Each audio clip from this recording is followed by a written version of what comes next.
High in the heart of the Canadian Rockies, where mist clings to the mountaintops and shadows stretch long against the snow, there stands a castle, built in 1888 by the Canadian Pacific Railway.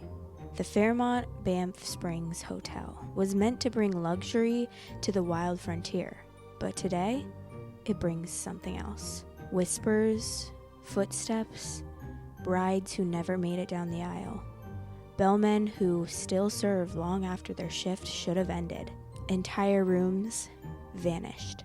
This is Ghosts on Tour, and I'm your host, Jamie. Tonight we check in to the Banff Springs Hotel, but beware, some guests never leave.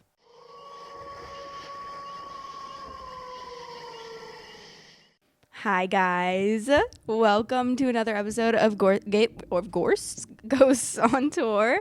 I'm so happy to have you here. This is our third episode and I am really excited about this. I'm loving doing this so far. I think it's really fun to search and research about all the history of all of these cool stories.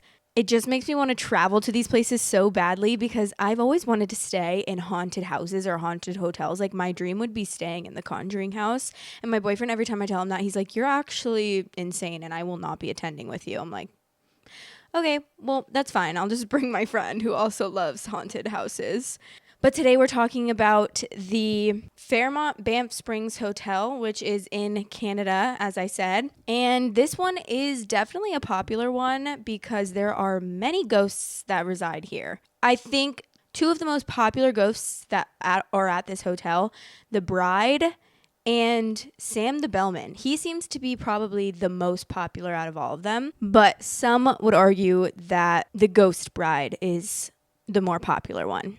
So the most famous ghost at the Banff Springs Hotel, the Ghost Bride. This story dates back to the 1920s, but nobody's actually sure when exactly this took place. So it's really just guesstimated to be around the 1920s. A young couple had come to Banff Springs to celebrate their wedding. The bride was all ready. She was in her beautiful white gown and she was ready to walk down the grand marble staircase for the ceremony. Now, this is where things in the story get a little bit rocky because no one's actually 100% sure what happened to the bride. Some say that her dress caught fire from a nearby candle, and others say she simply just tripped and fell down the staircase. But everyone agrees that even though we don't know the source of the fall, she definitely fell down this staircase. And this was the cause of her death. And ever since this moment, guests and staff of the hotel have said that they see a veiled figure that is on or around the stairs and also standing silently at the ballroom door. Another really sad thing is a lot of guests and even the staff have reported that they've seen this ghost bride dancing alone at night. And obviously some people say, the dance that she never got to have, she's just dancing, I guess, for all of eternity in the afterlife, which makes me so sad because I can't even imagine if I would see that ghost. I would literally be crying for her because imagine the happiest day of your life turns into the day that you die. I'm so sad. Some people even say that when they see the ghost bride, there is like a scent that comes with it, and it's a burning silk scent. It just lingers through the air. Now I'm going to introduce the ghost that is a friendly ghost, like similar to Casper the Friendly Ghost. His name is Sam the Bellman, and not all ghosts at the Banff Springs Hotel are tragic. Sam the Bellman is just too dedicated to leave, so he still resides at the hotel even after his death. Sam worked as a bellman in the Banff Springs Hotel in the 1960s to the 1970s, and he is known for his sharp uniform, his Scottish accent, and his amazing service. He was said to be just such a good employee and such a friendly face, and even in the afterlife, he's carried that over. He even promised before he died that he would be coming back to haunt the hotel, and I guess he definitely ended up keeping that promise. Guests have reported an older gentleman in a bellman's outfit helping them with luggage, and he just disappears before they can even tip him. One of the more specific stories that is also a popular story is these two elderly women that were locked out of their room at the Banff Springs Hotel, and they were supposed to be sending someone to help them get the room unlocked. So they were standing outside of the door of the hotel room, and apparently Sam came and helped them get into their room, but they thought nothing of it. They thought this was just another employee. I mean, his uniform was a little bit different, but they called and they told the staff, like, thank you for helping us and accommodating us and helping us get into our room again.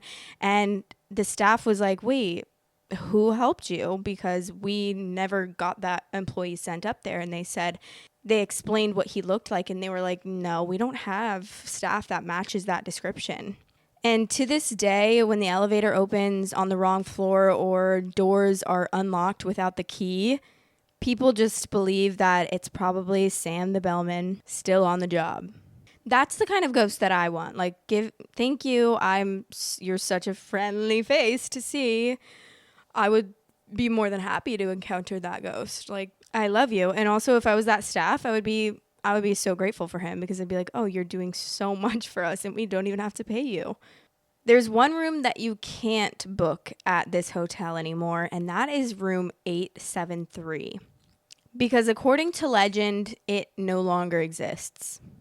Now, this is a little bit more of a dark story, but the story goes that a man actually murdered his wife and his daughter in this room, and then he took his own life after that.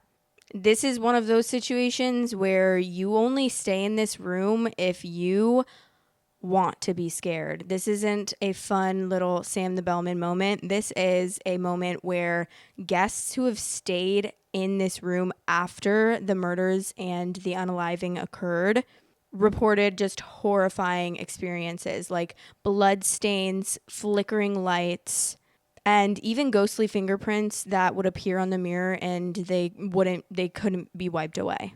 Eventually, the story goes that management ended up breaking over the entire door so that this room was no longer available for guests to stay in, or for anybody for that matter.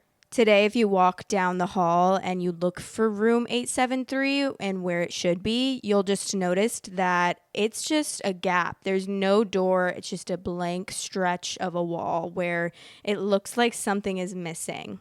And some even say that late at night, you can still hear cries and screams and sobbing coming from that room.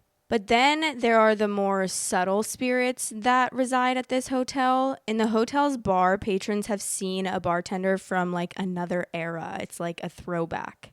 He'll be serving drinks and then he just disappears before their eyes. He never actually speaks though, but he always just looks like he belongs. There's also said to be a figure of a woman in older clothing, and apparently she's believed to be a governess or a maid of her time. She frequently appears by the hotel gardens, and apparently people think that she's just pacing back and forth where she once worked. Even the hotel kitchen employees have reported phantom steps, tools being misplaced, and even doors swinging open without an explanation. So it's not just one ghost. There are many ghosts that you could encounter if you stay at the Banff Springs Hotel. Here are just a few short stories told by the visitors over the years at this hotel. Someone said, I was staying on the 6th floor around 3 a.m. I woke up to the sound of someone walking in the hall. When I opened the door, there was no one there. But every few seconds, I heard a tapping on my wall. And someone else said, we were taking a photo on the grand staircase. Later, we noticed a woman in a white dress in the background, but none of us saw her in person. Another person said, I asked the front desk about the weird hallway without a door, but they just smiled and said, that room is no longer in service. Despite all the rumors of the paranormal activity, the Fairmont Banff Springs Hotel remains a world-renowned destination. Interestingly enough, weddings are still held on the staircase. It didn't scare anyone away. Permanently, at least. Well, actually. But if you go there and you ask the right staff member, or you go on a ghost tour at night, you'll definitely hear a lot of stories and a lot of personal accounts. stories about the friendly ghost, Sam the Bellman, room 873, and even the bride waiting at the top of the steps. And if you're lucky, or maybe unlucky, depending on which side of the coin you're on, you might end up seeing one of these ghosts, which I personally would love. Honestly, send me to 873. Send me to room 873. I will stay there. And Sam the Bellman can sleep over. He can take the other bed. I'll take this bed and he can sleep over. Like, he sounds like a nice guy. I'd love to hang out with him and have a little chat. That's the thing about me, though, is if I encountered a ghost, I would be like, no, stay. Like, stay. I want to hear about your life. I want you to chat me up. I want to know what was going on in your time. That'd be so cool. It'd be like talking to someone from the 1800s. Like, I want to hear your stories. The Banff Springs Hotel is more than a castle in the mountains. It's a place of unfinished love stories, loyal spirits, and haunted elegance. But next time on Ghosts on Tour, we're heading deep into the Ozark Mountains to visit a hotel built for healing that became a place of death, a fraudulent doctor, a hospital turned horror show, and a room so haunted the staff won't even enter after dark. Join me as we check into the Crescent Hotel in Eureka Springs, Arkansas, where some patients were never cured and never left. Until then, sleep well, and if you hear footsteps in the hallway tonight, don't open the door. I hope you guys enjoyed that episode. I am super excited for the next episode because we're going to Arkansas, guys, and that is where my mom lives. So I might just have to take a trip over to Eureka Springs sometime and vlog it or something. That's like the main goal for this. Is I really want to build up this podcast with you guys, and obviously I'll take suggestions. Like, I'd love for you guys to leave suggestions. I've already gotten so many on what stories and which places to research. But I think that it would just be so fun if I started to actually travel around and not only sat here and told you these stories, but also went to these places and vlogged just to show you guys, like, even if I didn't have any crazy ghost experiences, because, you know, obviously that's not always going to happen, but it would just be so fun to like show you guys what it's like, and just like you guys could experience it along with me. I think that would be so fun. And yeah, so let me know if you enjoyed that episode. Let me know any of your thoughts. Like, obviously leave some nice constructive criticism if you have any. I'm trying to figure out a way to make these episodes longer. Obviously some of it, like, I can't add more details if there's not details given to me on the internet through research, and I do want to end up eventually making these episodes like 30-40 minutes long. Right now they're a little bit short for my liking, but I would love to hear any suggestions that you guys have, and let me know if you enjoy hearing these stories. Okay, well, I'll talk to you in the next episode, and I can't wait to travel over to Arkansas next. Love you guys, and see you later.